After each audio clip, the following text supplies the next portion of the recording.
This is Green Tech Today. I'm Dr. Kiki, and this is the TWiT Network's Top 25 Green Tech Innovators Series.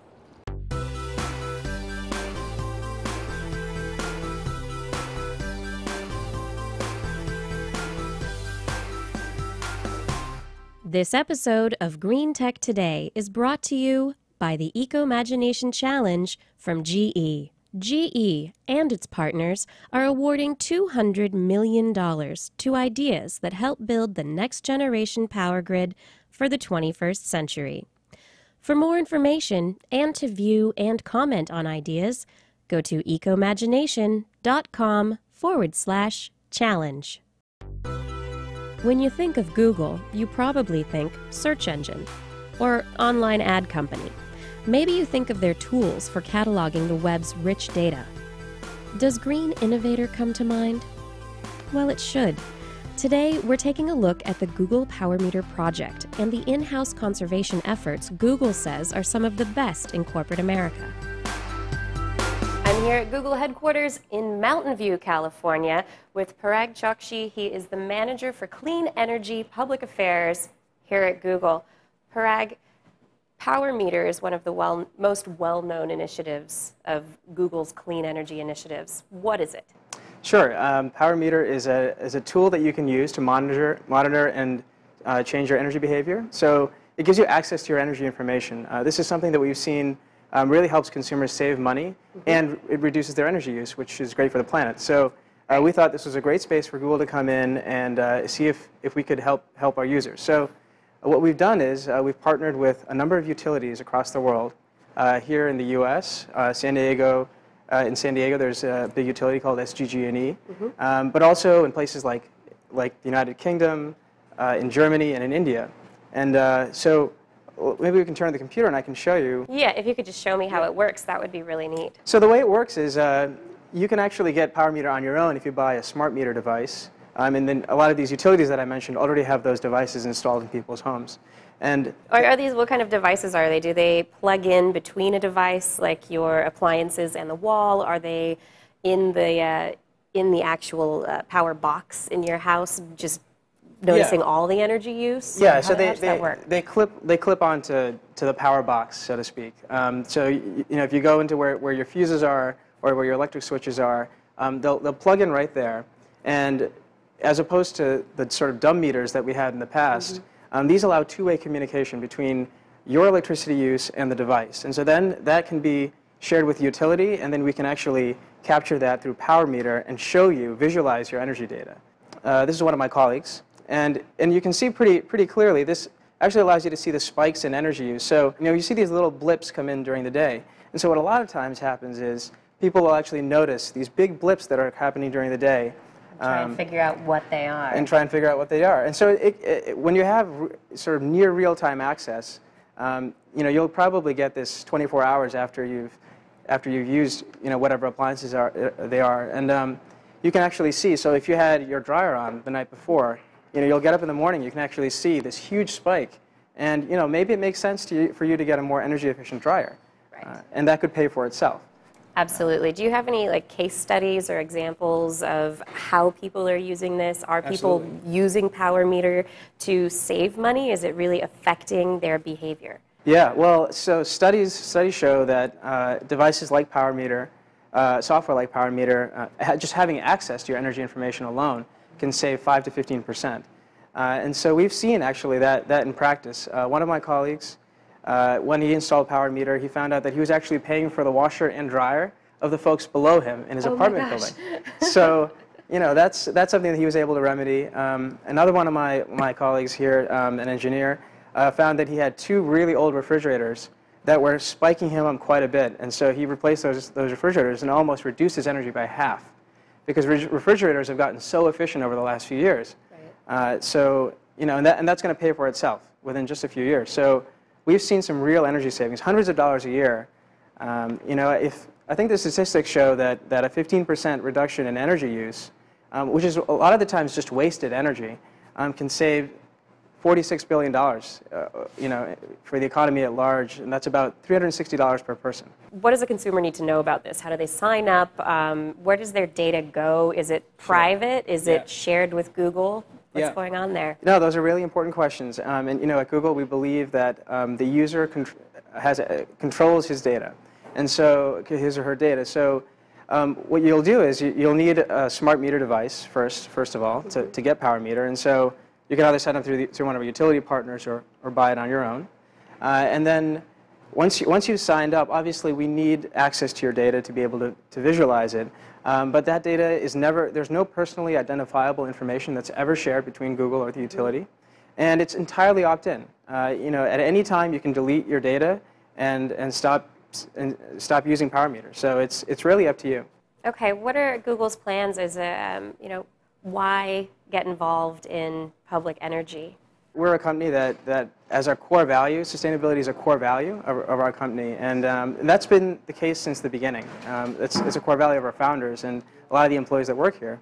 We're interested in minimizing our impact on the world, but also we're in this space because it makes business sense. A lot of this energy is wasted, and we want, in the case of PowerMeter, we want people to be able to save money. And to reduce their energy use. And in a lot of the other initiatives that we're doing, they make economic sense. So it's good for the planet, it makes economic sense for us, and we think that other companies should take advantage of those opportunities as well. All right, sounds pretty good. I'm interested in seeing other things that Google has initiatives for as well. I've heard a lot about alternative energy and electric vehicles, so can we go check some of those things out? Yeah, we'll check that out. We can take a walk up to the solar panels. That's something else we're doing as well. Fantastic. When we come back, corporate solar on a scale worthy of Google, and an employee perk that's part maker fair and has hardly any emissions. What's up next? This episode of Green Tech Today is brought to you by the Eco-Imagination Challenge from GE. GE and its partners are awarding $200 million to ideas that help build the next generation power grid for the 21st century. For more information and to view and comment on ideas, go to ecoimagination.com/challenge.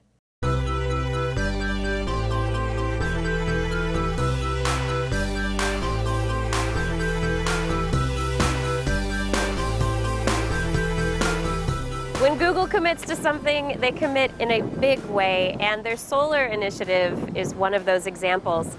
Parag, can you tell us anything about this solar array? Sure, we built this solar array a couple years ago. It's a 1.6 megawatt solar installation. Actually, at the time, it was the biggest corporate solar installation in the country. We've actually been knocked down off of that platform, which we're completely happy about. The competition in this area is good. It's great. It's great for us. We did this to show that it can be done, and that it can be done in a financially beneficial way. So it's a 1.6 megawatt installation. That's 9,212 panels and 200,000 square feet. 200,000 square feet. That's 200,000 square feet. That's pretty good area. How much energy does that produce for the people working here? Sure. So this is actually on 8 buildings and 2 carports, and it produces enough electricity to meet 30% of the peak demand of the buildings on which it's housed. So a substantial contribution to our energy use here on campus. But not completely covering your energy use. That's right. We did decide to go carbon neutral in 2007. And so when we said we'd do it, we didn't say we'd do it 10 years in the future. We said we'd do it then. Okay. And so we buy high-quality offsets to offset the emissions that we can't reduce by some of the things that we do here on campus. But we try to do as much as we can on campus. And so some of the things that we're doing in addition to this are we're improving the efficiency of our buildings. Our data centers are actually some of the most efficient in the entire industry. They need 50% of the energy of the industry best practices. So okay, so is there a lot of smart energy planning that goes into developing those data centers? In terms, are there companies that you're partnering with to allow that to happen? Sure. Well, actually, I was saying before, we think all of this makes financial sense, and for our data centers, it's especially true because Our costs are basically 50% lower because of the efficiencies we've produced. Right. So we actually do this on our own. You know, we are sharing what we can in a way that ensures our competitive advantage. Right. So we're sharing some of those best practices, and they include sort of separating servers so that they're in hot aisles and cold aisles, so we can actually turn up the thermostat on those data centers. So that's one thing. Efficiency is certainly one of the things we're doing. Here on campus, our buildings use sustainable materials. It's called cradle to cradle. We also compost all of our food, which contributes to the health of the environment. And I also saw you have an herb garden that's on the property. We have an herb garden. We like our food here at Google, and so we grow some of our own herbs. So there's a lot we're doing here on campus. We actually encourage our employees to be green as well. We've invested about $85 million in clean energy companies and clean energy projects, and you know we're always looking for new things that look really innovative and are interesting and make economic sense. Okay. And does Google use the PowerMeter to manage their own power? We do. We actually have other systems that sort of are at the corporate level to do that. But I will say that a lot of our employees use PowerMeter, and we have a lot of excited users, and our own employees have saved a lot of money using it. One of the other initiatives you announced earlier in the year that you were using Bloombox fuel cells for some of your power needs. How is that going? Yeah, that's right. We have 4 Bloomboxes here on campus. They generate 400 kilowatts of energy, and for one of our buildings, and it's been going well. Our experience has been great so far. You know, we've been able to reduce the energy that we use in those buildings. We've been able to offset the energy we use in those buildings with the clean energy from the Bloomboxes, and so we'll continue to monitor how it goes, but our experience has been great so far. Well, it sounds pretty good. I mean, the solar panels, you said 30%, and Bloomboxes are pretty much offsetting the power for a building. So it sounds like it would be a pretty good investment. That's right. Yeah, it's gone well, and we're hoping to do more on campus. Now we're going to actually get off the roof, even though we're having a lot of fun up here, and get back on the ground to check out Google's electric vehicles. When we come back, an employee perk that's hugely popular, doesn't have any emissions, and it mods an existing product. This episode of Green Tech Today is brought to you by Carbonite, the leader in online backup. Unexpected disasters happen to computers all the time, and we count on our computers to save all of our personal information, music, pictures, movies, accounting information, important documents. If they go, so much of our life goes too. So why not back up online in a safe, easy, automatic way with Carbonite? It's really easy. All you have to do is sign up with Carbonite. They're offering a free trial if you use the offer code Green Tech. It's safe, easy, and automatic, so you don't have to remember to back up. If your computer's on, it'll back up for you. It takes your information off of your computer securely to an online backup location. And if you like it, they'll give you 2 months for free. And then it's only $55 for an entire year. That's just 15 cents a day.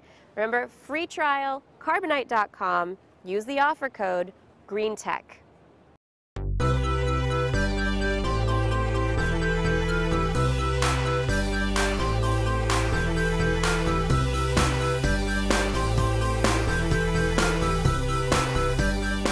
So Parag, why is Google interested in electric vehicles? Sure. Well, we're a company that likes to experiment, and so we decided a couple years ago that this would be an area where we could really demonstrate, how we can do this for our employees. And so we decided to take some Priuses that we already had and to make them plug-in electric hybrids. So a normal Prius runs on gasoline when you go up above a certain mile-per-hour threshold. So these plug-in hybrids can go up to 30 to 40 miles just on electricity alone. So that for that first 30 to 40 miles, they go on electricity. And we thought we could demonstrate how that could be done. And this was a few years ago, and so over the last couple of years, we've seen actually that there are several plug-in hybrids now about to come on the market. and a lot of incentives that the federal and state government here in California has put in place. So we started this program, and we're excited that plug-in hybrids are going to become a reality. How many cars do you currently have? So we have 8 hybrid electric vehicles here, 8 Priuses that have been retrofitted. Okay. And so they have a higher capacity battery in them than a regular Prius. And they actually, so when we launched Recharge It a few years ago, this actually turned into a car sharing program. We were retrofitting these cars, and we decided, well, wouldn't it be great to have cars available for our employees here? So now we actually have more than 8 cars for our employees, but these 8 are hybrid electric vehicles. You can take them out for about an hour at a time, and it was actually a great way for us to test how the cars were doing. Right. So how many people are actually using these cars? Is this, are they constantly under interest by the employees of Google? That's right. Well, there are about 6 that are usually parked here, and so there are only two right now. So several of them are in use. They're always in use. People come to campus on one of our buses. They may live in San Francisco and come down to Mountain View on the bus. And so, of course, that's great for the planet because we're having people who aren't driving every day. And when you're here, the solution is to get one of these cars to do a short errand if you have a doctor's appointment, or if you have an off-site meeting. This is a great way to do it. So we've seen this as a very popular program amongst our employees. Yeah. Do you know how much the retrofitting has cost Google, like maybe per car? Sure. I'm not sure I can talk about the costs, but what I can say is that we've seen a pretty enormous increase in the efficiency of the cars. So we did a driving experiment. Okay. And so the problem was that our employees so they run short errands, which is not really what the sort of typical person will do with the car. Right. So we got a professional driver, and we did some professional driving tests, and we found that these cars actually get 93 miles per gallon on average. Wow. Yeah.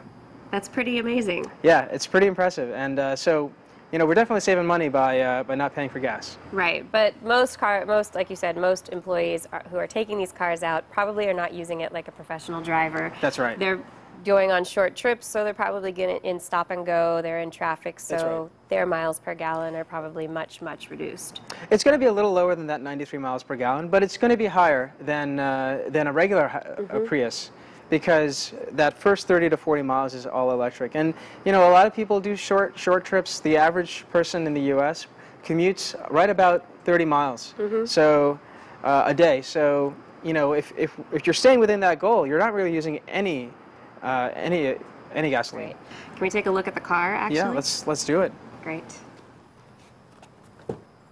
Awesome. So I hear a humming. Where's that? What's the power? What's powering this? So this is powered by actually solar panels. So this is really just all renewable. The solar panels on top of the roof here, right over there actually is where the electricity comes in. And it's pumped through, I guess, all of these plugs here. So you take the car out for a spin, and you plug it right back in, and it starts to recharge. Awesome. Yeah. It's a great way to set it up. So this plug here is what kind of voltage? Just a regular 110 volt plug that you'd find at your house. Okay. So it just looks completely normal. And so you could just convert your own Prius if you have a hybrid or other hybrid vehicle to electric and just plug it in wherever. That's right. Yeah, we actually had this converted. There are a few shops in San Francisco that actually will do this for you. So. All right, let's take it for a drive. I haven't driven one of these before, so I'm excited. Together, Google's PowerMeter and Google's alternative energy and electric vehicle initiatives make Google one of the leading innovators in green energy, driving us all toward a greener future.